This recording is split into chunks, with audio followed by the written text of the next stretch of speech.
మీ కుటుంబ శాంతి, ఆరోగ్యం, ఆర్థిక అభివృద్ధి కోసం రుద్రాక్ష మహాపూజలో తప్పక పాల్గొనండి. ఇప్పుడే నమోదు చేసుకోండి. నమస్తే రమ్మగారు. నమస్తే జయ. రమ్మగారు, సప్త చిరంజీవుల్లో వ్యాసుల వారి గురించి చెప్పుకున్నాం. నేనైతే మర్చిపోలేకపోతున్నాను రమ్మగారు. అద్భుతమైన కథ ఆయన గురించి. అవును. నెక్స్ట్ ఎవరు? నాలుగో వారు ఎవరు? హనుమాన్. వావ్. ఆంజనేయ చరిత్ర. జై హనుమాన.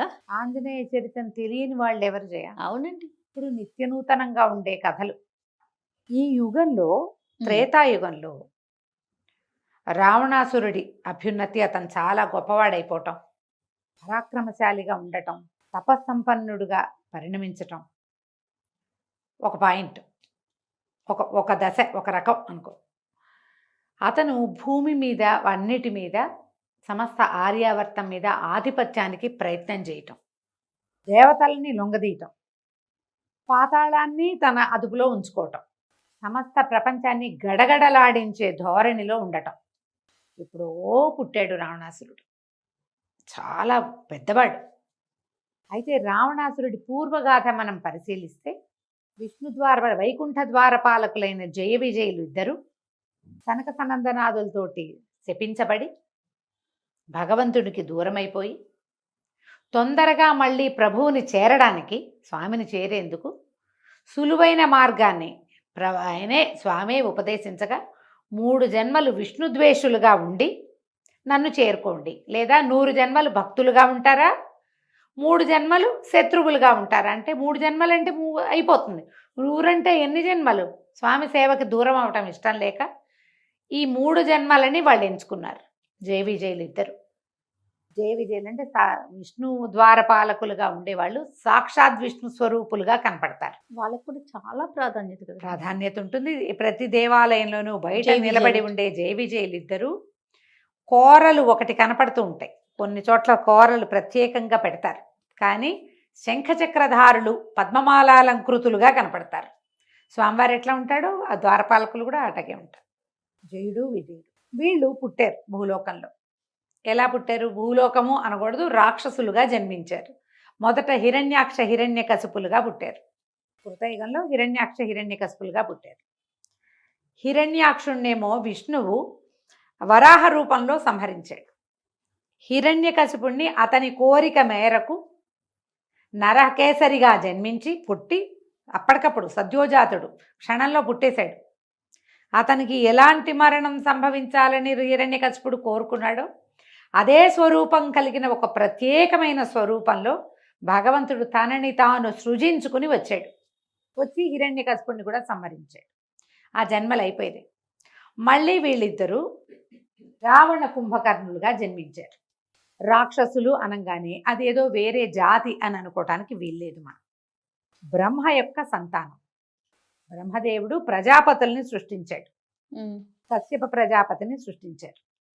కశ్యప ప్రజాపతికి అదితి వల్ల కలిగిన వాళ్ళు ఆదిత్యులు దేవతలు, దితి వల్ల కలిగిన వాళ్ళు దైత్యులు. ఆయనే సంతానం. ఇప్పుడు బ్రాహ్మణుని సంతానమే కదా వాళ్ళు. రకం వేరు, అంతే, లక్షణాలు వేరు. కానీ వీళ్ళు కూడా శివపూజా ధురంధరులు, నిత్యము సంధ్యావందనాదులు చేసేవాళ్ళు, త్రికాల సంధ్యావందనము చేయవలసిన వాళ్ళు, చేసేవాళ్ళు, యజ్ఞయాగాదులు చేయవలసిన వాళ్ళే, తపస్సుకి అర్హత ఉన్న వాళ్లే, ఎంతో తపస్సు చేసి బ్రహ్మదేవుణ్ణి సాధించి ఆయన అడిగి వరాలు పొందిన వాళ్లే. వాళ్ళకి తాతే ఆయన. కశ్యప ప్రజాపతి కుమారుడు పులస్త్యుడు, అతని యొక్క కుమారుడు రావణాసురుడు. పులస్త్యుడు కూడా మహా ఋషిగానే ఉన్నాడు, ఆయన కూడా తపస్విగానే ఉన్నాడు. ఆయనకి కలిగిన సంతానమే రావణాసురుడు, కుంభకర్ణుడు. వీళ్ళిద్దరుగా జన్మించారు వాళ్ళు మరుసటి జన్మలో. ఇప్పుడు బ్రాహ్మణులే. గుణాలు, రాక్షస గుణాలు ఉన్నా కూడా అదే. అయితే ఈ రావణాసురుడు ఎప్పుడో పుట్టాడు. త్రేతాయుగం మొదట్లోనే. రాముడు మధ్య సగపడైపోయిన తర్వాత పుట్టాడు ఈయన. ఈతనిని సంహరించటానికి అతని పాపం పండేదాకా వేచి ఉండి, అతను ఇంకా సంహరించదగిన కాలం సమీపిస్తోంది అని అనుకున్న తర్వాత దేవతలందరూ విష్ణువుని ప్రార్థించి, తండ్రి ఇక నువ్వు ఆసన్నమైంది, సమయం ఆసన్నమైంది, భూలోకంలో నువ్వు జన్మించాలి. ఎందుకంటే రావణాసురుడు అడిగింది వరం ఏమిటి? నరవానరుల వల్ల తప్ప ఎవ్వరి వల్ల మరణం లేకుండా వరం పొందాడు. నరులు వానరులు వీళ్ళిద్దరి వల్లే భయం. వాళ్ళు చాలా కేవలమైన వాళ్ళు. వానరం శాఖామృగం, దాంతో నాకు వచ్చిన సమస్య లేదు.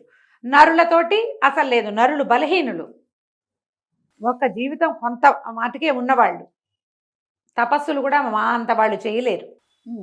కాబట్టి నరుల వల్ల నాకు భయం లేకుండా, అది నాకేమీ లేదు, అతని వల్ల భయం లేదు.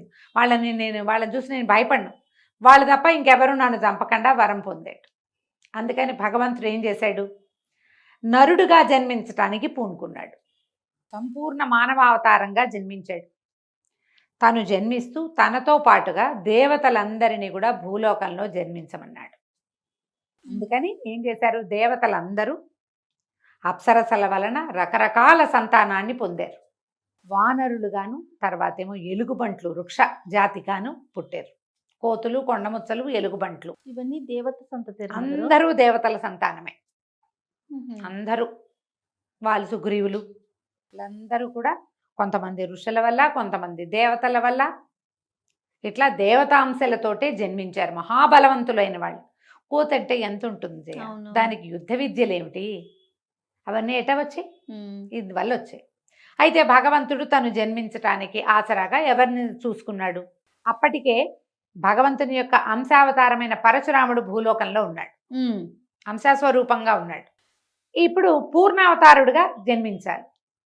అందుకని పుత్ర సంతానం కోసం యజ్ఞం చేస్తున్న దశరథుడికి సంతానంగా పుట్టడానికి రాముడు భగవంతుడు పూనుకున్నాడు. తనతో పాటుగా ఆదిశేషు తన ఆయుధం అంటే తన పడకైనటువంటి తనతో పాటు ఉండేటువంటి ఆదిశేషుని, తన ప్రధాన సేవకుడైన ఆదిశేషుని తనకు తమ్ముడుగా జన్మింపజేశాడు.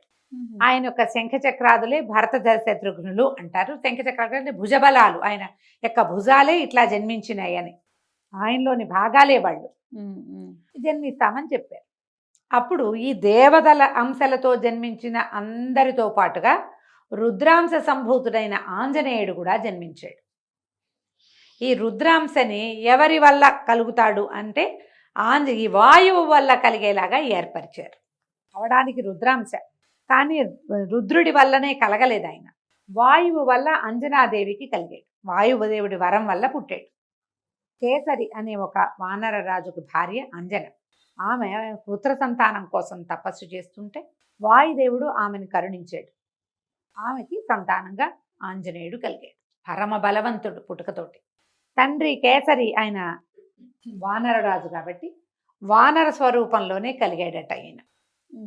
ఇప్పుడు ఆంజనేయుడు వానరుడు ఎలా అయ్యాడంటే అలాగే ఇప్పుడు వీళ్ళు నిలబెట్టదలుచుకుంది ఏమిటి, రావణాసురుడికి ఎదురుగా నిలబెట్టాలి. అవును. ఆ నిలబెట్టేటప్పుడు మరి స్వరూపం అతను ఎవరి వల్ల తనకి భయం లేదు, నేను వాళ్ళ నాకు నమ్మకం లేదు వాళ్ళ మీద, వాళ్ళు చాలా కేవలమైన వాళ్ళు అని ఎవరినన్నాడో అలాంటి స్వరూపంలోనే వీళ్ళని పుట్టించారు. ఒకరు మానవ రూపంలో, ఒకరేమో వానర రూపంలో. అప్పుడు ఈ రుద్రాంశ సంభూతుడైనటువంటి ఆంజనేయుడు ఈ అంజనాదేవికి కుమారుడుగా కలిగాడు. ఎంతో బలవంతుడైన కుమారుడు.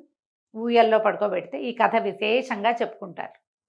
పాలార్క బింబాన్ని ఫలమని భ్రమసిన ఆలరి చేతల హనుమంత అని మనకి హనుమాచార్యుల వారి కీర్తన కూడా.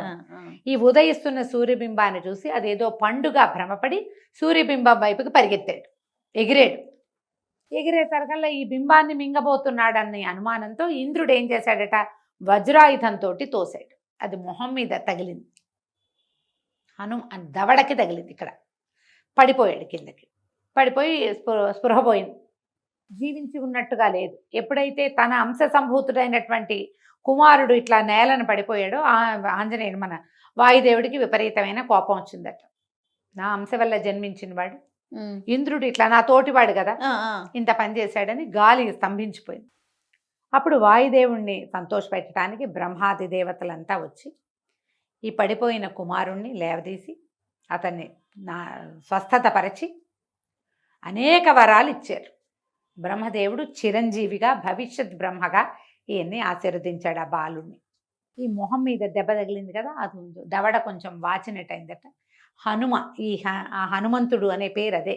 దవడ వాచిన దవడ కలిగిన వాడు, పెద్దదైపోయింది మొహం, అందుకే హనుమంతుడు అంటారు. ఇంకెవరికి లేదా పేరు. ఈ కుమారుడికి అనేక వరాలు ఇచ్చారు. ఏ సూర్యుడిని మింగటానికి ఈయన వెళ్ళాడో పైకి, అదే సూర్యుడు ఇతనికి సమస్త వేదాలు నేర్పడానికి, శాస్త్రం చదివించడానికి, గురువుగా ఉండటానికి ఒప్పుకున్నాడు. పరమ బలవంతుడు, అతి బలవంతుడు. అతి బలవంతుడు, విశేషమైన శక్తులు. చిన్నతనంలో చిన్నపిల్లలకి అన్ని శక్తులు ఇస్తే వాళ్ళకి ఏం తెలుస్తుంది? ఈయన చదువుకోవటానికి సూర్యుడి దగ్గర దీని మీద నిలబడి ఇట్లా పొడుగ్గా నిలబడి సూర్యుడితో పాటు తిరుగుతూ చదువుకునేవాడు. అంత బలవంతుడు. అయితే ఈ చిన్నతనం వల్ల ఎక్కువ అల్లరి చేసేవాడు. అల్లరి చేస్తుంటే ఋషులు ఏమన్నారు, శక్తి మర్చిపో, నువ్వు నీకు చాలా శక్తి ఉంది కానీ అది నీకు గుర్తుండదు. ఎవరైనా గుర్తు చేస్తేనే నీ శక్తి నీకు గుర్తొస్తుంది. అప్పటి వరకు నీ శక్తిని నువ్వు మర్చిపోతావని ఆయన శాపం కాదు, ఒక వరం అనుకోవాలి, ఒక ఆజ్ఞ. శక్తిని మర్చిపోయాడు. మృదు స్వభావిగా ఉండేవాడు. మామూలుగా ఆంజనేయ స్వామికి ప్రత్యేకంగా ఒక శ్లోకం చెప్తారు. బుద్ధిర్బలం యశోధైర్యం నిర్భయత్వం అరోగత అజాడ్యం వాక్పటుత్వంచ హనుమత్ స్మరణాత్ భవేత్.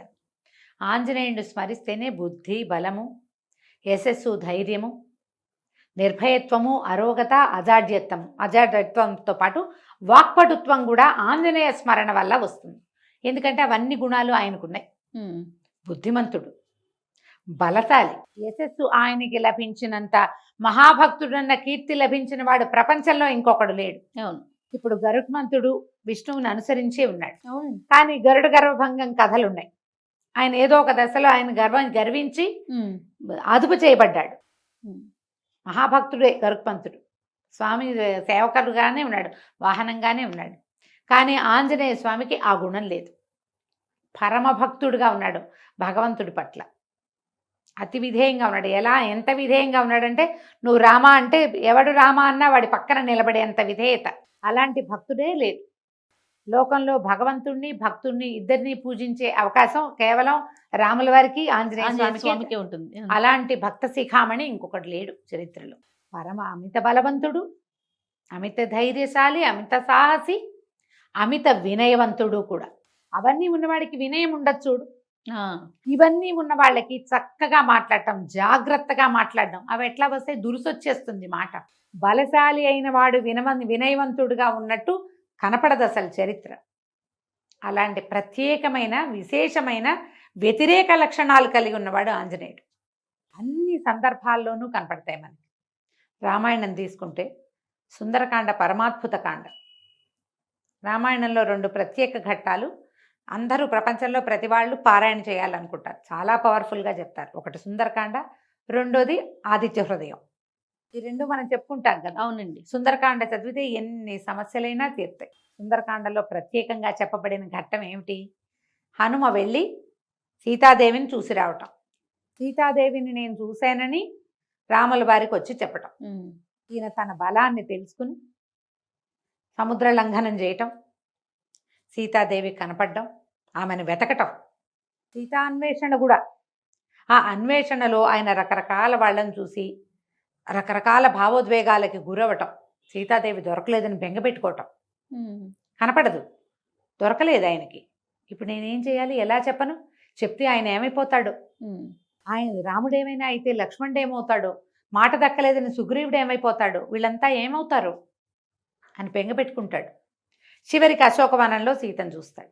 రావణాసురుడితోటి మాట్లాడతాడు. ప్రపంచంలో మొత్తం వాంగ్మయంలో, అంటే మనం పుస్తకాలు పురాణాలలో 2 దౌత్యాలు అత్యద్భుతమైనవి. ఒకటి ఆంజనేయుడు చేసింది, దూతగా వెళ్ళాడు. మళ్ళా కృష్ణ పరమాత్మ చేశాడు దూతగా. ఈ 2 ప్రత్యేకమైన ఘట్టాలు కదా. ఎంత చాలా బాగా మాట్లాడతాడో రావణాసురుడిని ఒప్పించడానికి. అతను ఒప్పుకోడు. ఈయన వాళ్ళు యుద్ధానికి తెగబడ్డారు, ఆయన యుద్ధము చేశాడు. లంకాదహన ఘట్టం తర్వాత మళ్ళీ సీతాదేవి ఏమైందోనని బెంగపెట్టుకోవటం. మళ్ళీ ఆవిడని చూసి స్వస్థత పడి ఆమె ఇచ్చిన ఆ శిరోమణిని తీసుకుని అలా రాముల వారి దగ్గరికి వెళ్ళటం, సీతాదేవిని చూసామని చెప్పటం. మొత్తం సుందరకాండ అంతా ఆంజనేయుడే హీరో. దానికి ప్రతి ఘట్టము విశేషంగానే కనపడు. యుద్ధంలో కూడా ఆంజనేయుడు చేసినన్ని చమత్కారాలు చేసిన వాళ్ళు ఎవరూ లేరు. యుద్ధానికి యుద్ధం చేశాడు. మధ్యలో లక్ష్మణస్వామి మూర్ఛపోతే ఆ సంజీవిని పర్వతాన్ని తీసుకొచ్చాడు. మళ్ళీ వీళ్ళు వెనక్కి మొత్తం యుద్ధం అంతా అయిపోయిన తర్వాత రామలక్ష్మణుల సీతా సమేతంగా వీళ్ళందరూ బయలుదేరితే మొట్టమొదట భరతుడికి రాముల వారు తిరిగి వస్తున్నాడని చెప్పడానికి కూడా ఆంజనేయ స్వామిని పంపించారు. నందిగ్రామంలో వచ్చి, ఇక్కడ భరతుడు ఇక్కడ ఉన్నాడు, ఈ సమయం దాటితే మా తమ్ముడు తొందరపడతాడేమో, నువ్వు వెళ్ళి చెప్పిరమ్మని ఆంజనేయ స్వామిని పంపారు. ఎందుకంటే చక్కగా మాట్లాడటం ఆంజనేయుడి దగ్గరే నేర్చుకోవాలి. చక్కగా మాట జాగ్రత్తగా చెప్పి సీతారామ లక్ష్మణులు వచ్చేస్తున్నారు, నువ్వేం తొందరపడద్దు, వాళ్ళకి స్వాగతం చెప్దామని తను అక్కడ నిలబడి వాళ్ళకి స్వాగతం చెప్పాడు భరతుడితో. ఎప్పటికీ రామభక్తుడుగానే ఉండిపోయాడు. ఇప్పటికీ జీవించి ఉన్న ఆంజనేయ స్వామి ఎక్కడ ఉన్నా రామనామం ఎక్కడుందో అక్కడకు వచ్చి ఉంటాడు. భక్తాగ్రగణ్యులలో ప్రహ్లాద నారద పరాశర పుండరీక వ్యాసాంబరీషులు అని చెప్పుకున్నా కూడా ఆంజనేయుడే అగ్రగణ్యుడు. మిగిలిన వాళ్ళు ఎవ్వరూ దైవాలుగా పూజింపబడే వాళ్ళు లేరు. అవును, ఇంతమంది భక్తులున్నా వాళ్ళలో తనే దైవంగా ఉండగలిగిన వాడు ఆంజనేయుడే. ఆయన ఈ సప్త చిరంజీవుల్లో ఒకటిగా ఉన్నాడు. ఈ మిగిలిన వాళ్ళందరూ సప్త చిరంజీవులు, వాళ్ళని తలుచుకుంటే మనకి అపమృత్యువు పోతుంది. ఆంజనేయుడు ఒక్కడిని తలుచుకుంటే మనకి ఎన్ని లభిస్తాయో. బుద్ధి బలం యశోధైర్యం చెప్పుకున్నామా, అవును, నిర్భయత్వము, అరోగత, అనారోగ్యం పోతుంది. అజాడ్యం అంటే మందకుడితనం పోతుంది. వాక్పటుత్వం, చక్కగా మాట్లాడడం ఆంజనేయ స్వామి వల్లే వస్తుంది. మిగిలిన ఎవరికి ప్రత్యేక కీర్తనలు లేవు. ఆంజనేయ స్వామికి మాత్రం హనుమాన్ చాలీసా ఉంది. తులసీదాస్ గారు అవధిలో రాసినా మనం తెలుగులో పాడుకున్నా ఖచ్చితంగా ఉన్నది. ఆయన్నే పిలవక్కర్లా, మనం రామ అనుకున్నా ఆయన వచ్చి మన దగ్గర నుంచుంటాడు. అది పిల్లలకి రామనామస్మరణ చేయటం నేర్పించండి. రామ అంటే ఆంజనేయుడు నిలబడతాడు. ప్రత్యేక సందర్భాలు ఆయన జన్మదినం కూడా జరుపుకుంటాం కదా మనం. అవును, కదా? హనుమత్ జయంతి జరుపుకుంటాం. సంవత్సరంలో 2 సార్లు చేస్తారు. అవి ప్రాంతాల వారీగా చిన్న చిన్న మార్పులు ఉన్నా కూడా ఆంజనేయ స్వామికి ప్రీత్యర్థం ఏం చేస్తాం మనం, పానకము, వడపప్పు లాంటివి చేసుకుంటాం. సింధూరం అంటే ఆయనకి ప్రీతి, రామనామం అంటే ప్రీతి. ఎక్కడ రామాయణం చేయబడుతుందో అక్కడ ఆంజనేయ స్వామి ఉంటాడు, సహాయం చేస్తాడు, తోడుగా నిలబడతాడు. మహాబలశాలిగా ఉండటం వల్ల ఆయన మన వెనకాల ఒక కర్ర పట్టుకుని ఒక బలశాలి నిలబడితే ఎంత ధైర్యం మనకి. భావనలోనే ఉన్నది ఇదంతా. అవునండి, ఈ సప్త చిరంజీవుల్లో ప్రత్యేకమైన స్థానం మనం ఆంజనేయ స్వామికి ఇవ్వాలి. ఆంజనేయుడు, హనుమంతుడు కాకుండా స్వామి పైగా రకరకాల స్వరూపాల్లో మనకి దర్శనమిస్తాడు. దాసాంజనేయుడుగా, భక్తాంజనేయుడుగా, సంజీవరాయుడుగా రకరకాల స్వరూపాల్లో కనిపిస్తాడు కదా. ఈ అన్ని స్వరూపాలలో ఉన్న పంచముఖ ఆంజనేయ స్వామిగా, 5 ముఖాలు కలిగి ఉన్నట్టుగా ఏ స్వరూపంలో మనం ఆంజనేయ ధ్యానం చేసినా కూడా మనకి అనారోగ్యం తొలగిపోతుంది, యశస్సు, కీర్తి అన్నీ పెరుగుతాయి. జై హనుమాన్. అంతే. నమస్తే. నమస్తే.